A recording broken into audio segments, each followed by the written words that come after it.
Si tu laisses des restes de nourriture chez toi, tu sais très bien que ça va attirer des mouches, des fourmis, des nuisibles. Mais écoute bien, le problème ce n'est pas les nuisibles, ce n'est pas les mouches. Tu vois, tu peux les chasser, mais elles reviendront toujours, encore et encore, tant que ce qui l'attire est encore là. Et vois-tu, il en est de même dans le monde spirituel. Les démons peuvent se manifester, et alors il faut les chasser. C'est biblique. Ça arrive régulièrement dans nos cultes, dans nos vies, mais pour beaucoup, la délivrance c'est juste ça. Démon au nom de Jésus sort et on croit que ça suffit. Mais tant que tu laisses des déchets, le mal reviendra encore et encore. Tu veux voir les démons fuir de ta vie ? Commence par sortir les ordures de ton cœur. Pardonne. Pardonne aujourd'hui. Brise l'orgueil. Soigne l'injustice. Expose la jalousie. Soigne la blessure de ton rejet. Laisse Dieu toucher ce que tu caches.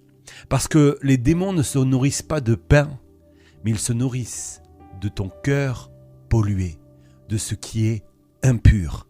D'ailleurs, ils sont appelés les esprits impurs. Et les esprits impurs vivent là où il y a de l'impureté. Tu es là chaque dimanche à l'église depuis 10 ans et rien ne change. Pourquoi ?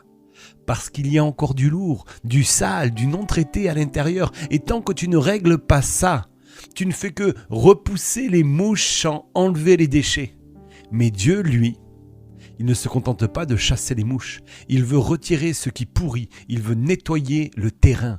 Et nettoyer, ce n'est pas juste balayer un coin du cœur, mais c'est un terrassement complet.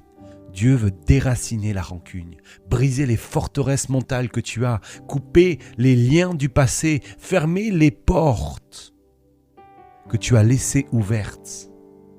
La Bible dit dans Ésaïe 40, verset 4, « Toute vallée sera comblée, toute montagne et toute colline abaissée. Les passages tortueux seront redressés, les endroits rocailleux seront aplanis. » Oui, Dieu veut aplanir les choses en toi, parce qu'on ne se construit pas sur un sol instable.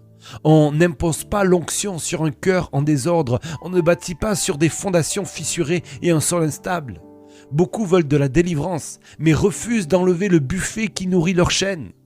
Ce n'est pas juste